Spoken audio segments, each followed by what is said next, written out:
नमस्कार दोस्तों, स्वागत है आप सभी का आपके अपने YouTube channel GK by Sunil sir में। दोस्तों, राजस्थान के इतिहास में आज आप मैं सभी के लिए लेकर उपस्थित हुआ हूँ राजस्थान हिस्ट्री के कुछ मिले जुले क्वेश्चन जो एग्जाम के दृष्टिकोण से बहुत ज़्यादा महत्वपूर्ण है या फिर एग्जाम में बार बार पूछे जाते हैं और आगामी एग्जाम में उनकी पूछे जाने की पूरी संभावना रहेगी।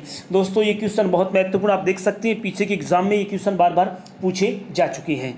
तो हम देर ना करते हुए दोस्तों शुरू करते हैं आज का हमारा पहला क्वेश्चन। तो दोस्तों विद्यार्थियों, आप सभी के लिए एक विशेष सूचना, जो विद्यार्थी राजस्थान ज्योग्राफी के ऑब्जेक्टिव क्वेश्चन व्याख्या सहित और मानचित्र सहित पढ़ना चाहता है तो मेरी प्लेलिस्ट में आप उसे पढ़ सकते हैं। बिल्कुल व्याख्या सहित बड़े महत्वपूर्ण क्वेश्चन दिए गए हैं। चलिए शुरू करते हैं देर ना करते हुए आज का हमारा पहला क्वेश्चन। तालाब ए शाही का निर्माण जहांगीर के किस मनसबदार ने करवाया था? ठीक है, सबसे पहले आपको जानकारी होनी चाहिए तालाब ए शाही क्या है। तो दोस्तों तालाब ए शाही एक झील है, ठीक है। उसके बाद दोस्तों आपको पता होना चाहिए तालाब ए शाही कहाँ स्थित है। तालाब ए शाही झील जो वो कहाँ स्थित है? तो दोस्तों तालाब ए शाही जो झील है वो धौलपुर जिले में स्थित है। कहाँ स्थित है? धौलपुर जिले में स्थित है। वह कौन सा मनसबदार है जिसने तालाब ए शाही झील का निर्माण करवाया था? वो कौन? सलेह खां। वो मनसबदार कौन है दोस्तों? वह मनसबदार सलेह खां है जो जहांगीर के मनसबदार थे, जिन्होंने धौलपुर में तालाब ए शाही नामक झील का निर्माण करवाया। कब करवाया दोस्तों? याद रखना, इस झील का निर्माण उन्होंने 1622 ईस्वी में करवाया। कब करवाया था? 1622 ईस्वी में। ये जहांगीर के एक मनसबदार माने गए हैं, ठीक है। दोस्तों ये तालाब ए शाही जो है लंबी बावड़ी, पाताल तोल बावड़ी के रूप में भी इसको पहचानी जाती है। ये कलात्मक वास्तुकला की दृष्टि से बड़ी कलात्मक तरीके से बनाई गई है, ठीक है। इसी के साथ दोस्तों धौलपुर में एक और स्थान है जिसका नाम है पंचकुंड। क्या नाम है? पंचकुंड तीर्थ स्थल है, जिसे तीर्थ स्थलों का क्या कहा जाता है? भांजा कहा जाता है। एग्जाम में क्वेश्चन आ जाए कि निम्न में से किसे तीर्थ स्थलों का भांजा कहते हैं, तो वह कौन है? वह पंचकुंड है जो कहाँ स्थित है? धौलपुर में स्थित है। चलो दोस्तों, अगर आप इसी प्रकार से क्वेश्चनों को व्याख्या सहित पढ़ना चाहते हैं तो मेरे यूट्यूब चैनल को आप सब्सक्राइब करना ना भूलें। साथ ही आप बेल आइकन को प्रेस जरूर करें, क्योंकि वीडियो अपलोड होते ही आपको सबसे पहले नोटिफिकेशन प्राप्त हो सके। तो दोस्तों हम शुरू करते हैं आज का हमारा दूसरा क्वेश्चन। निम्न में से चौहान राजवंश का संस्थापक शासक कौन है? कि इनमें से कौन है जो चौहान राजवंश का संस्थापक शासक के रूप में पहचाना जाता है? तो वह कौन है? वासुदेव चौहान। वो कौन है? वासुदेव है। और वासुदेव कौन थे? चौहान है, जो राज्य में चौहान वंश के क्या माने जाते हैं? संस्थापक माने जाते हैं, ठीक है। दोस्तों ये वासुदेव चौहान वही है जो बिजोलिया अभिलेख के अनुसार, किसके अनुसार? बिजोलिया अभिलेख के अनुसार सांबर झील का निर्माण, जो जयपुर के फुलेरा तहसील में बनी एक खारे पानी की सबसे बड़ी जो झील है, जो सांबर झील है, उसका निर्माण भी किसने करवाया था? वासुदेव चौहान ने करवाया था। किस अभिलेख के अनुसार?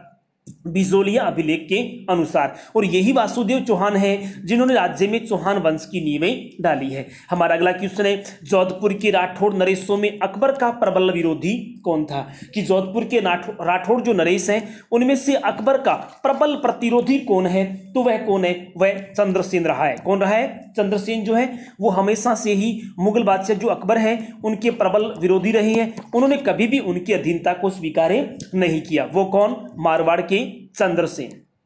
चलो दोस्तों अगला क्वेश्चन है, अलाउद्दीन खिलजी ने रणथंबोर पर आक्रमण किया, क्यों किया? कारण क्या था?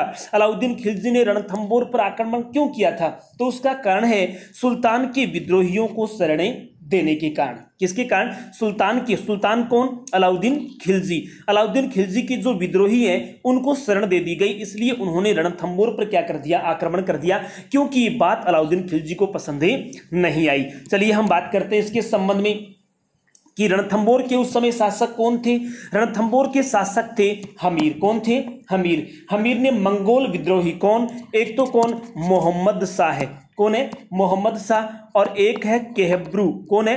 केहब्रू को शरण देने के कारण हमीर के द्वारा राजकर बंद कर देने के कारण, एक और क्या था? हमीर ने राजकर देना बंद कर दिया था। उसके कारण अलाउद्दीन खिलजी ने किस पर आक्रमण कर दिया था? रणथंबोर पर आक्रमण कर दिया था। दोस्तों दोबारा आपको इसकी कहानी बता देता हूं कि रणथंबोर के शासक कौन थे, राणा हमीर थे। उन्होंने मंगोल विद्रोही कौन, मोहम्मद शाह और केहब्रू जो है उनको क्या दे दी थी, शरण। और दूसरा हमीर ने राजकर जो है वो देना भी क्या कर दिया था, बंद कर दिया था। इससे परेशान होकर अलाउद्दीन खिलजी ने किस पर आक्रमण कर दिया था, रणथंबोर पर आक्रमण कर दिया था। चलिए अगला क्वेश्चन है दोस्तों हमारा, रणथंबोर का युद्ध निम्न में से किसके मध्य हुआ था। रणथंबोर का जो युद्ध है वो किन किन के मध्य हुआ। सबसे पहले आपको याद रखना रणथंबोर का युद्ध कब हुआ था, तो दोस्तों याद रखना 1301 ईस्वी में हुआ था। कब हुआ था, 1301 ईस्वी में। अब यहां पूछा गया कि इनमें से किन किन के मध्य रणथंबोर का युद्ध हुआ था, तो अभी हमने बात करी थी, एक कौन, अलाउद्दीन खिलजी, दूसरा कौन था, हमीर। ये रणथंबोर के शासक थे कौन, रणथंबोर के शासक हमीर थे, जिन्होंने मंगोल विद्रोही मोहम्मद शाह और केहब्रू को शरण दे दी और राजकर देना बंद कर दिया था, जिसकी वजह से अलाउद्दीन खिलजी ने 1301 ईस्वी में किस पर आक्रमण कर दिया था, रणथंबोर पर आक्रमण कर दिया गया था। और दोस्तों इस रणथंबोर के युद्ध में विजयी कौन हुआ था, अलाउद्दीन खिलजी, और हमीर इस युद्ध में हार गए थे। चलिए अगला क्वेश्चन है, किस राजपूत राजा ने हरिनाथ, सुंदरदास, जगन्नाथ जैसे विद्वानों को संरक्षण प्रदान किया था, कि इसमें से वह कौन सा राजपूत राजा है जिसने हरिनाथ, सुंदरदास और जगन्नाथ जैसे विद्वानों को क्या दी, शरण दी है, तो वह कौन था, वह था आमेर के महाराजा मानसिंह। कौन थे, आमेर के महाराजा मानसिंह ने हरिनाथ, सुंदरदास और जगन्नाथ जैसे विद्वानों को क्या दी है, शरण दी है।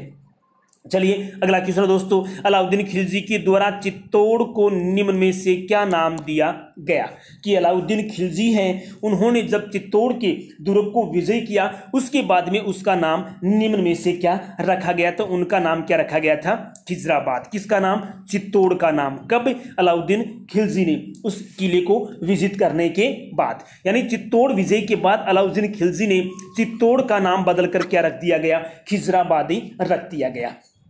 ठीक है, और उसका संरक्षक किसे नियुक्त कर दिया गया, इसका संरक्षक जो है वो खिज्र खां को नियुक्त कर दिया गया। किसको नियुक्त कर दिया, खिज्र खां को उसका संरक्षक नियुक्त कर दिया गया।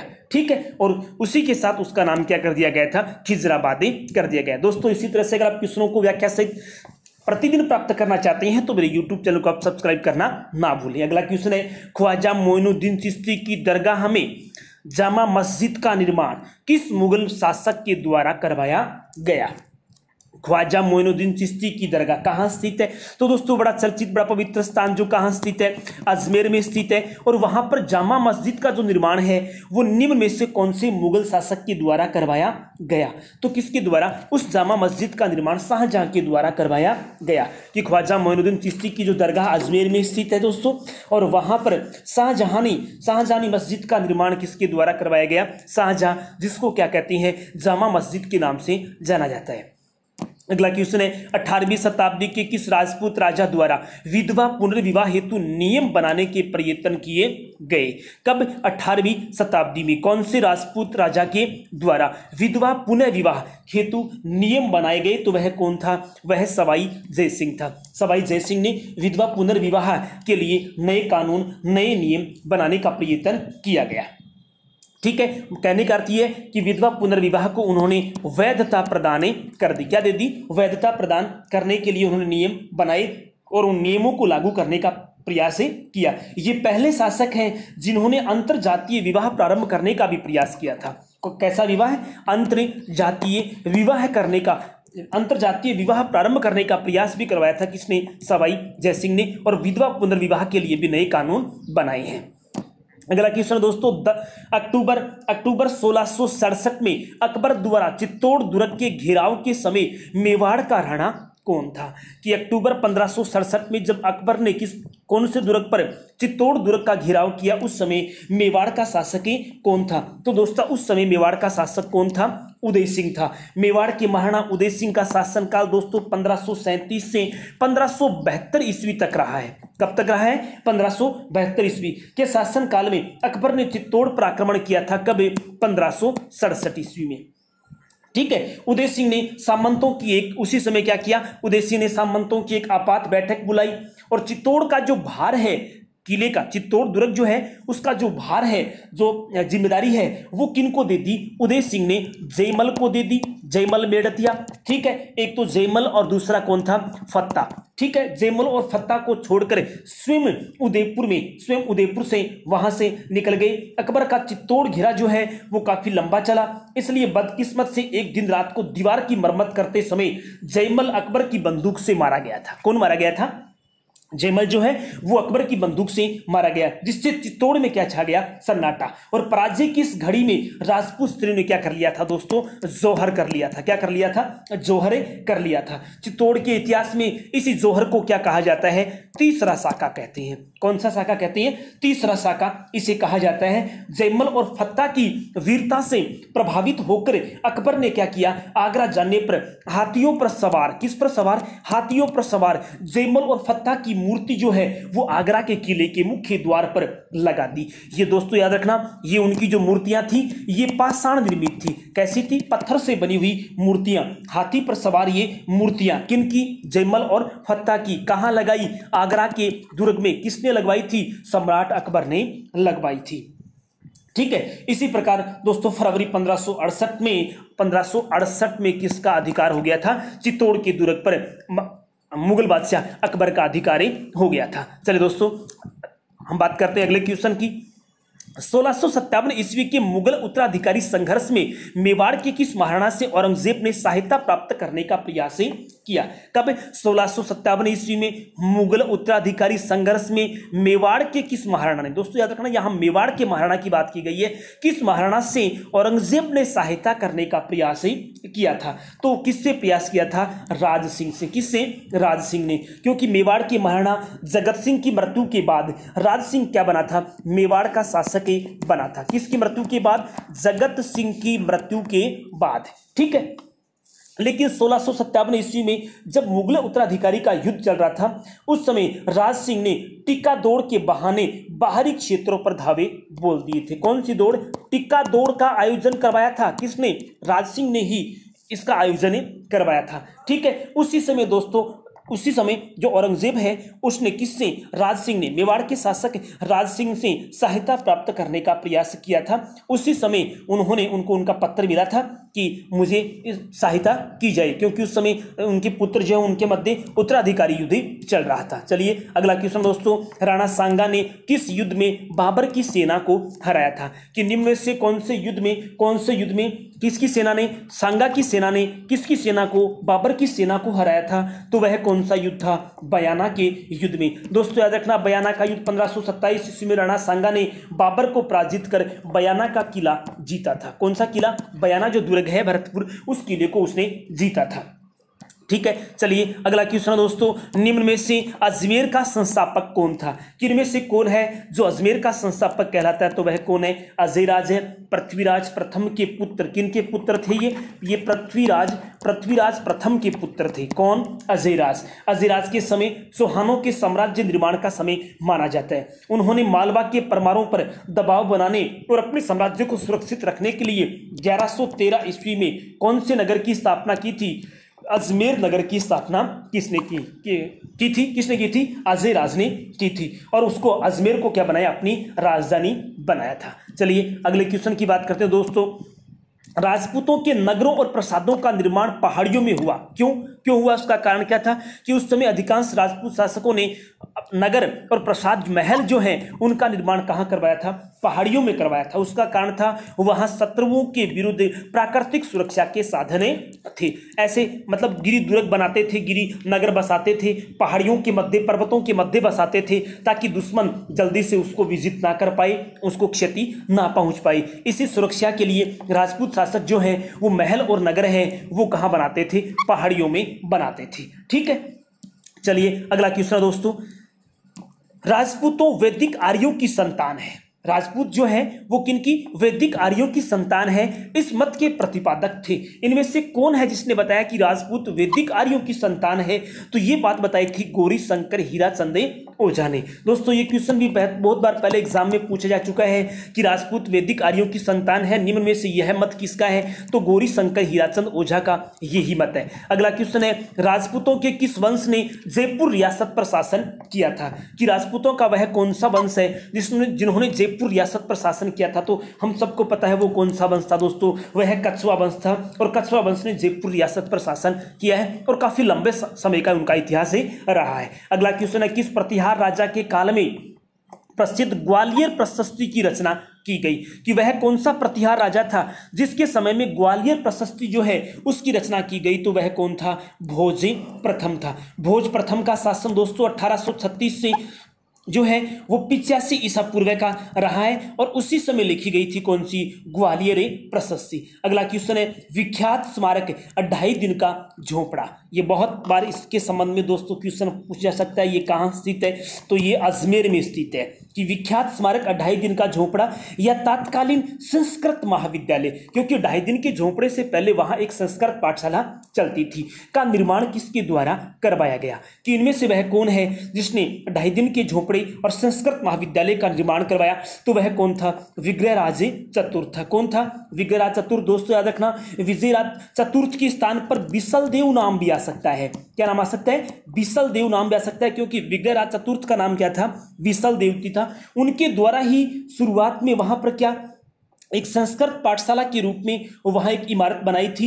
उसके बाद में क्या किया? उसी संस्कृत महाविद्यालय का जो निर्माण है वो किसने करा दिया था? उसको तोड़कर वहां पर कुतुबुद्दीन ऐबक ने उसको किसका रूप दे दिया था? एक मस्जिद का रूप दे दिया था। कब? 1193 ईस्वी में। कब दे दिया था? 1193 ईस्वी में। दोस्तों याद रखना कि जहां वर्तमान 2.5 दिन का झोपड़ा जो एक मस्जिद के रूप में है, वहां पर पहले एक संस्कृत पाठशाला चलती थी, विद्यालय चलता था, जिसका निर्माण किसने? विग्रहराज चतुर्थ देव ने करवाया था।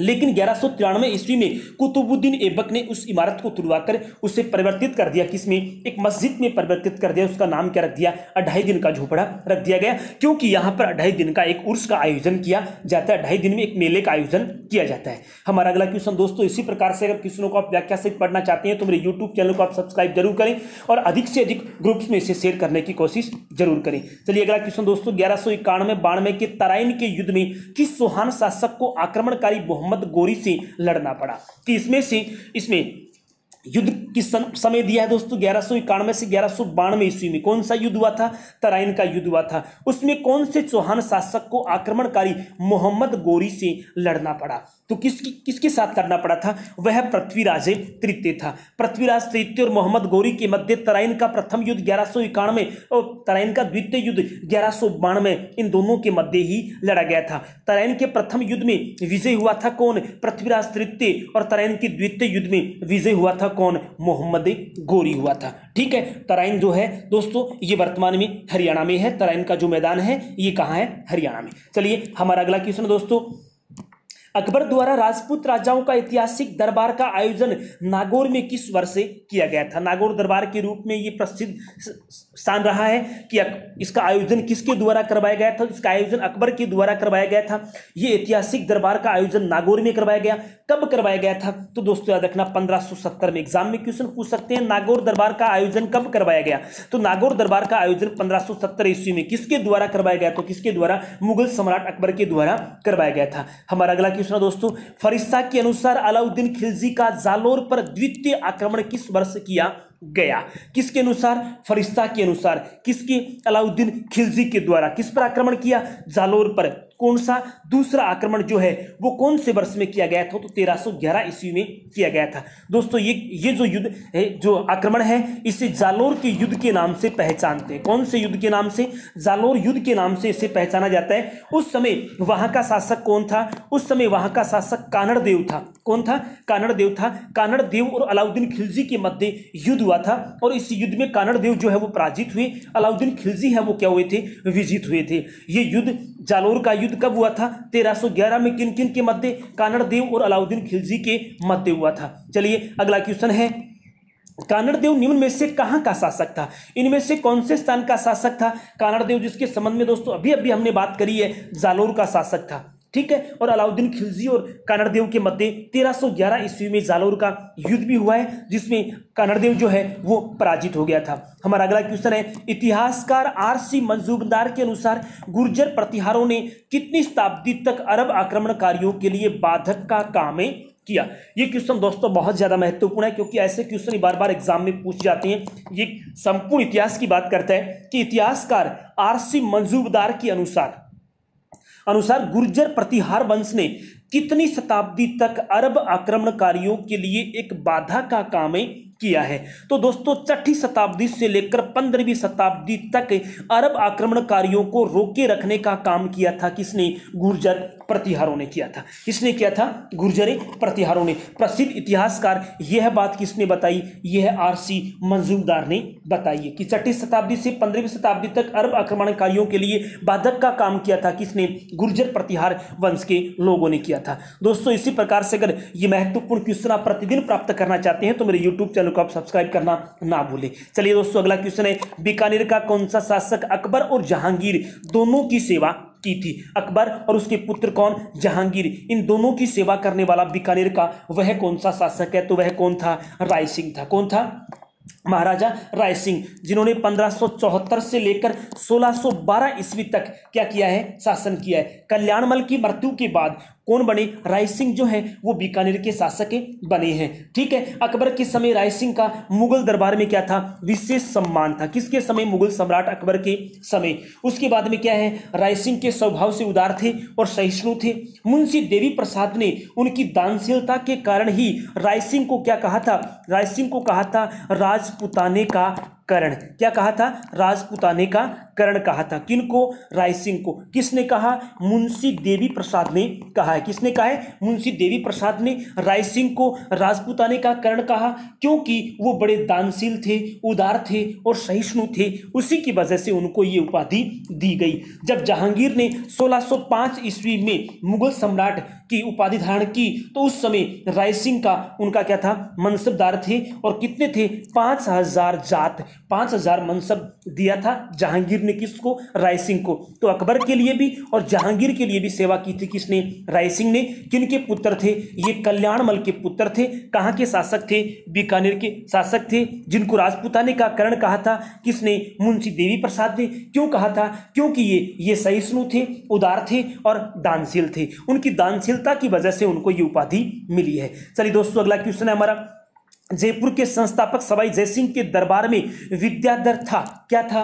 विद्याधर भट्टाचार्य नाम सुना होगा दोस्तों। जो जयपुर के क्या है? वास्तुकार हैं, इसलिए उनको हम कह सकते हैं कि विद्याधर भट्टाचार्य एक वास्तुशास्त्री थे। किनके? जयपुर के संस्थापक सवाई जयसिंह के दरबार में। और इन्हें ही ये उपलब्धि दी जाती है कि विद्याधर भट्टाचार्य ने ही जयपुर के क्या थे? ये वास्तुशास्त्री थे, इसलिए उनको वास्तुशास्त्री की संज्ञा दी जाती है। चलिए अगला क्वेश्चन है, बीकानेर के प्रसिद्ध किले का निर्माणकर्ता किसे कहा जा सकता है? कि बीकानेर का किला जो है, बीकानेर का दुर्ग जो है, उसका निर्माण निम्न में से किसने करवाया था? तो राय सिंह के द्वारा करवाया गया था। दोस्तों याद रखना, लाल पत्थरों से बना लगभग 1078 गज की परिधि में फैला इस भव्य दुर्ग का निर्माण राय सिंह के द्वारा करवाया गया था।